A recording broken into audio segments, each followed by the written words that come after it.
Hey folks, welcome to another episode of Fresh Tracks Weekly. Today you get me, because Marcus is so busy, I think he's editing a sheep hunt that he did. And he said, boss, I got to get this done. You're going to have to do Fresh Tracks Weekly today. So here I am.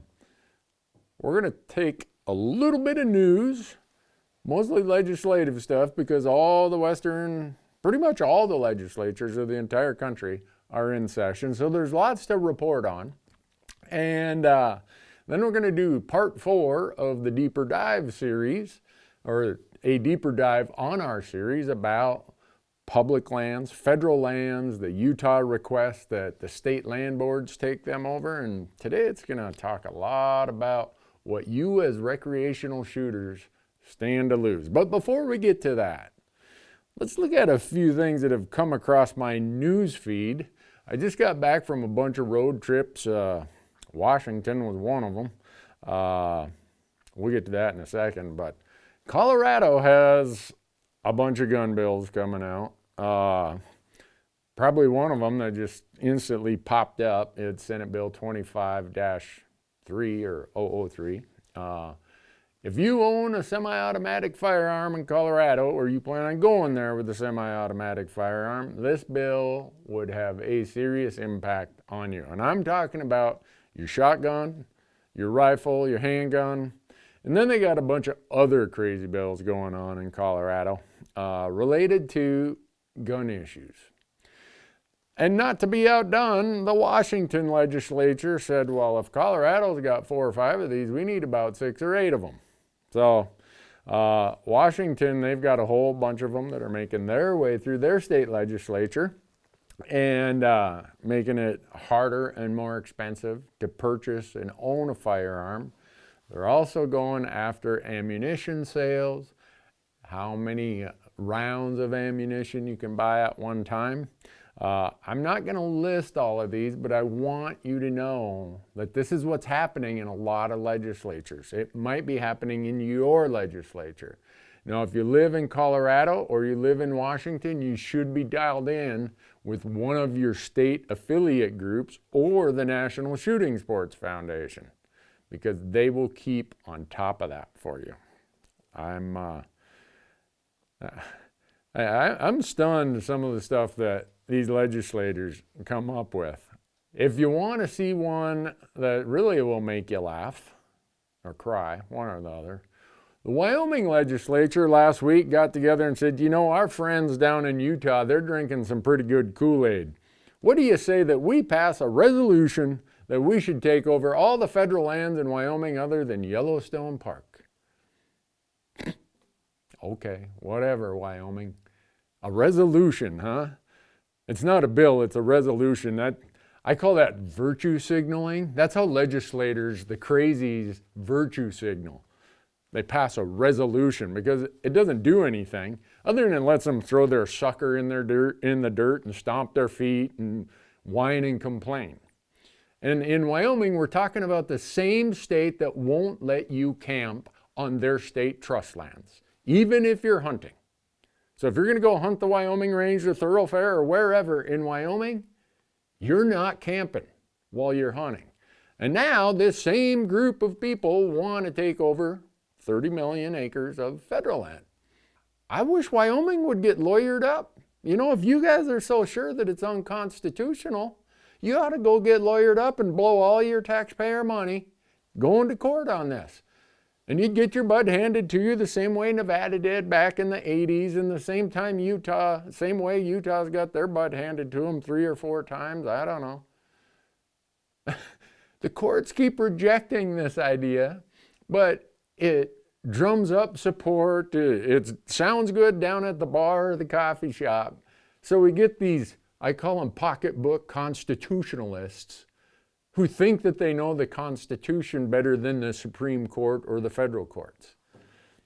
Anyhow, bring it on, Wyoming. Go get lawyered up, and we'll all laugh when the courts hand your teeth to you. It'd be funny if it wasn't so stupid. And then, you know, it doesn't seem like we could do a full news roundup without the Montana legislature getting involved also. So the Montana legislature is full of anti-property rights folks who want to tell landowners what they can and can't do with their property rights. And now their angle they're coming at is saying you can't do a conservation easement in one that qualifies under the Internal Revenue Tax Code. Because in order for it to qualify, it's got to be in perpetuity. So if you want to save a lot of estate taxes and not have to sell your ranch to pay your estate taxes or your farm to pay estate taxes, one of the great things that we use are conservation easements. Because under the tax code, then there's some lower valuations provided for estate tax purposes. Well, we have Senate Bill 209 that's been introduced to say, you Montana landowners who want to sell or donate your property in perpetuity to qualify for that, we don't think you should be able to do that because we're against it. Ideologically, it just doesn't fit with us. What about the Fifth Amendment of the Constitution and all the court cases that say that's that landowner's property right to damn well do what they want with it? But I guess maybe not for the Montana legislature. So me and a bunch of other people will be driving to Helena, and the roads are crappy. It's February. It snowed like 6 inches last night. It's supposed to snow tomorrow, so I get to make a 200-mile round trip in the blizzard for my 2 minutes of allowed testimony, while the dark money groups are going to have their paid staff there to testify. And they've already been taking these legislators out for dinner and drinks every chance they get anyhow. So the deck is stacked against us, folks. And these people, for supposedly saying they're the vanguards of property rights, pardon me if I laugh out loud. But the good news in all this is that a lot of people are paying attention. I just got back from 4 days in Seattle. The amount of scrappiness and fight that the Washington hunters have is amazing. The odds are stacked against them. They won a lawsuit last year. They filed another lawsuit this year that they're going to win. And they're not taking no for an answer. They're not going to just stand there and let all these kind of crazy bills, crazy ideas, and these out-of-state dark money groups steamroll them. So it was really good to go to Washington and talk to a lot of these people. If you live in Washington, the Conservation Coalition of Washington is a group you should be paying attention to, be following. The Sportsmen's Alliance is who's been helping those folks in Washington file these lawsuits, and they're winning. Yeah. So anyhow, stick around, because now Marcus and I, you're probably wondering why I opened this with two bills that are related to gun control. Well, the reason that I'm so concerned about that, besides my absolute unabashed opinion that the Second Amendment is pretty clear, the right of the people to keep and bear arms shall not be infringed. I don't know why we got to make that so complicated in this country, because that's what it says in the Second Amendment. But anyhow, even if you're not as into the Second Amendment and as staunch of a believer in it as I am, I'm going to appeal to the other part of the argument that might get you excited to understand why this is so important. In today's world, a vast majority of our Pittman-Robertson excise taxes, the excise taxes on firearms and ammunition and other hunting gear, that is an 11% manufacturer excise tax that goes to the U.S. Fish and Wildlife Service and then gets re-granted back to our state wildlife agencies. The majority of that is coming from recreational shooters and gun owners, whether they hunt or don't hunt. And since the pie has been changing for years, where the hunters are now a smaller part of the pie, and the non-hunting gun owners and recreational shooters are a much bigger part of that pie. So when we have state legislators that want to make it harder to own firearms, they want to make it harder to acquire firearms or ammunition, that is going to affect not just our rights and our liberties, but it's going to affect your wildlife agency. And that is really important. And so that's kind of a bridge to this deeper dive, part 4. Because what a lot of people don't realize, and we get into it here, is that you as recreational shooters probably have more at risk and more to lose under this Utah idea of transferring federal lands to state land boards. You probably have more to lose than anybody, because the most restricted activity by these states on their state land boards is recreational shooting. So anyhow, hope you stick around while Marcus and I go into a deeper dive on the impacts to recreational shooters if Utah and now Wyoming were to have their way. All right. Back. All right. Part 4. Just bring it on.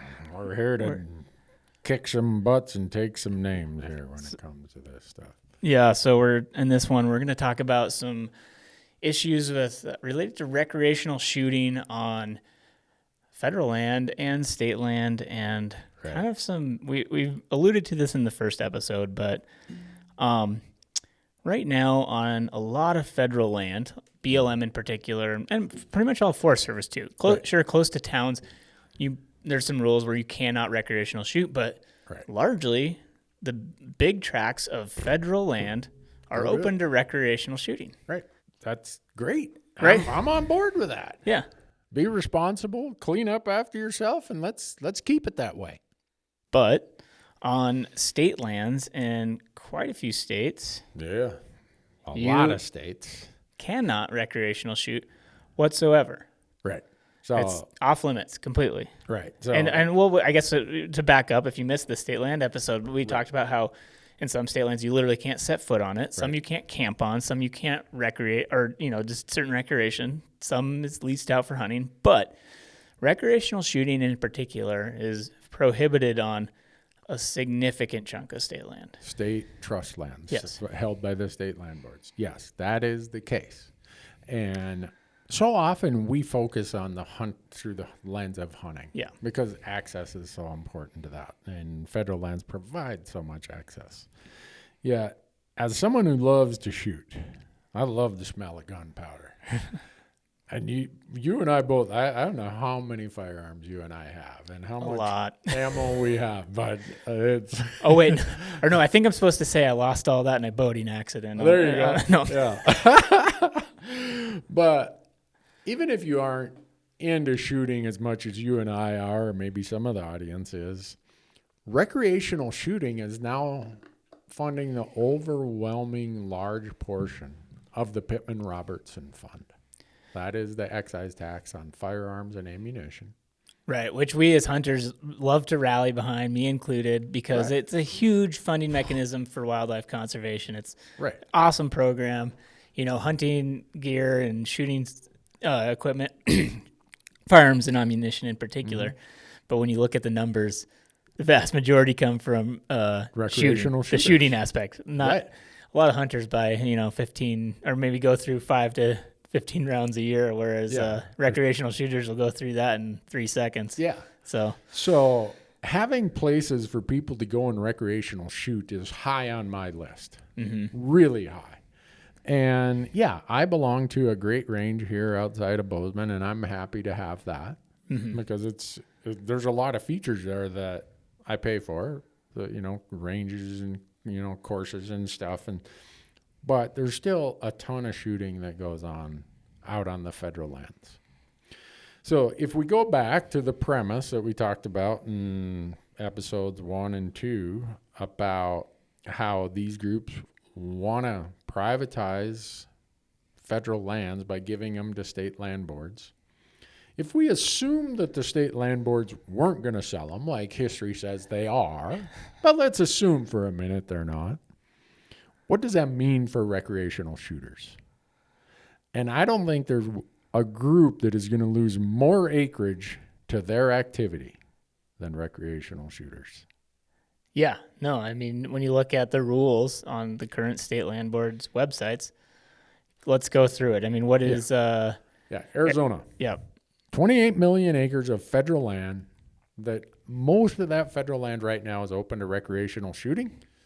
And if this becomes, the Utah case prevails or the state transfer concept prevails, these 28 million acres become state trust land held by the State Land Board of Arizona, no recreational shooting. None. Zero. Forget it. Get the hell out of here. That's 28 million acres. Yep. And then we go to California. They don't even post it on their State Land Board website or whether or not you can shoot. So I called them. But they also only have a handful of land currently, right? So yeah, but if the land was transferred, it would be right. That's the point. You can't just look at the fact that California only has 450,000 acres of state land that right now are off limits to shooting. If this dream of these groups comes true, 45 million acres of federal land is going to be held by the California State Land Board off limits to shooting. Forget it. Get out of here with that lead. Then we go to Colorado.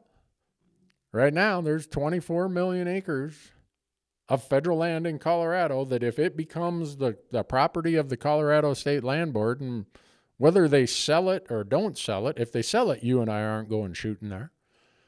If they hold it under Colorado law, that's 24 million acres we aren't getting to shoot on. And then we go to Nevada. Again, they don't have it listed on their website, so I had to call the folks. And they just like, no, you can't shoot on our land. We can't hunt on our land. Well, they only own 3,000 or 5,000 acres. I mean, what? But you take 56 million acres of BLM and Forest Service in Nevada, and all those folks who go out and shoot in the desert outside of Vegas or outside of Reno, you better just shut her down, folks. You better go buy yourself a range membership. Because that 56 million acres, you ain't shooting on that. Yeah. And then we got New Mexico. I mean, they only got 24 million acres of federal land. But their website says you don't be coming recreational shooting on our land, the state trust land. So how many states? What do I have there? We got Arizona, California, Colorado, Nevada, New Mexico. Those 5 states. Just in those 5 states, if this Utah dream becomes reality, or some in Congress who want to get rid of the federal lands, just in those 5 states, recreational shooters lose 155 million acres that's currently open, and that's on the conservative side, 155, that's currently open to shooting. So I'm sitting here saying, well, I'm an endowment member of the NRA, life member. I'm a member of every other gun and other shooting group you can think of. I don't hear from any of them about this. Yeah. Or the fact that you have written down, too, that 21 million acres in those states currently is already off limits. Right, yeah. So there's 21 million acres of state land in those 5 states that's no shooting. Off limits right now. Yeah. Not if and when. It's right now. Can't do it. Right. So this fall, the Biden administration came up with some stupid-ass idea to close recreational shooting on 1.3 million acres of the Bears Ear National Monument for reasons that make no sense, and I'm adamantly opposed to it. Well, every group that's trying to sell me a membership in the shooting and hunting world was sending me 4 emails a day. Yeah, over 1.3 million acres. Fired up. I saw news articles everywhere. It was on Instagram, Facebook, everything. People were fired up. Yep. And I was fired up too. I'm like, that's BS. I got a hold of Senator Tester. I'm like, you go tell Mr. Biden there to get his act together. Yep. I hope everybody did that. So when I'm pitching these groups that are supposedly representing all of us who own guns and our Second Amendment, that I'm going down with the Second Amendment. I'm not getting peacefully disarmed. So just anyone who thinks you're coming to get my guns, you better be ready for some controversy, some problems. So why is it that all these groups that I've been sending money to and I'm a member for don't give a damn about the 21 million acres of state land in those, or state trust land in those 5 states, that their citizens can't go and recreational shoot, but they're concerned about 1.3 million in Bears Ears? And why are those same groups not standing up to all these in Congress, all these fringe operators who want to transfer federal lands to state land boards Because just in 5 states, we're going to lose 155 million acres. And do you think a single one of those groups have said boo, shit, or maybe about it? No. So where are you people? We need you, okay? These are the places we hunt and fish, and you're sitting on your asses doing nothing. Anyhow, if you're a shooter, or you got friends who are shooters, you guys, me and Marcus who are shooters, we got more to lose as shooters over this stupid ass idea than anybody does. Right. But yet no one, the supposed rescuers, defenders of our cause, are too busy playing golf or something.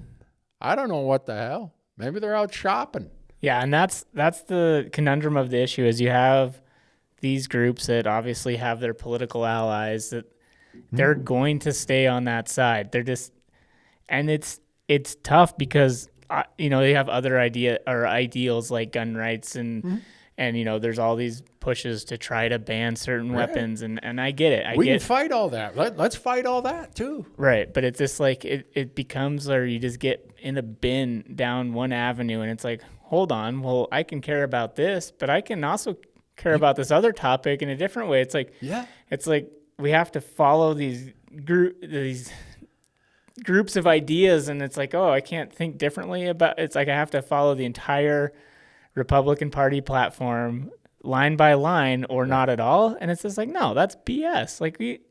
Like you can call out bad stuff when you see it, and that's just it's. I don't know.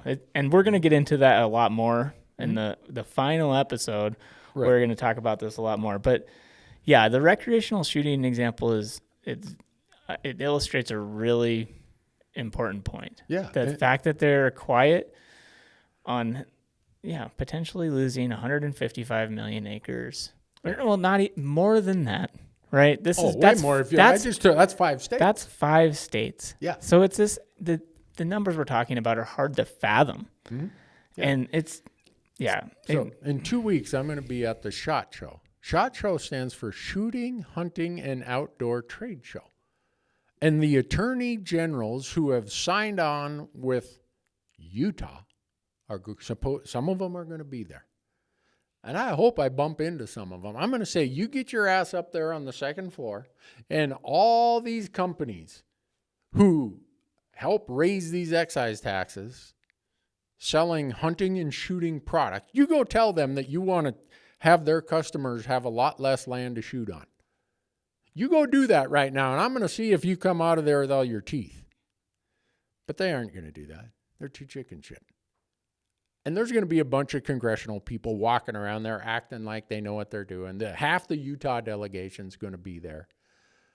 And if I see any of them, I'm going to say, hey, why don't you come over here? I want you to talk to this ammo company or this rifle company and tell them why you want all of their customers to have fewer places to shoot.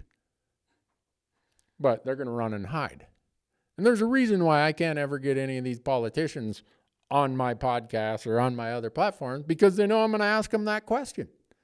And none of them want to answer the question because they know damn well what the answer is. They're playing us. They're screwing us over. They want our vote in November, and they get it from most of us.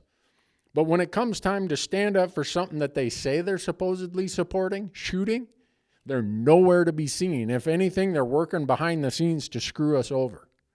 And it's time for us who vote for these folks to be willing to stand up and push back. Just because we voted for them doesn't mean we got to agree with everything.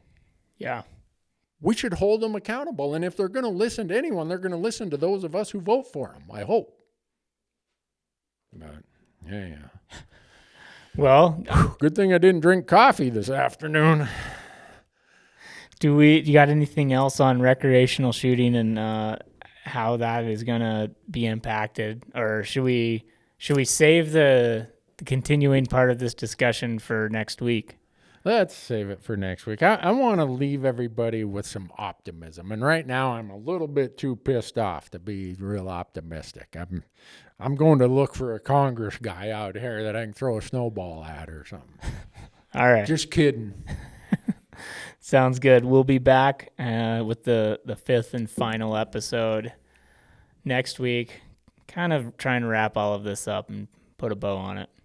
Well, That being said, we know there's going to be more. This is going to be an issue for a long time. But next week, we're going to do our best. All right. Thanks, Marcus. Thanks.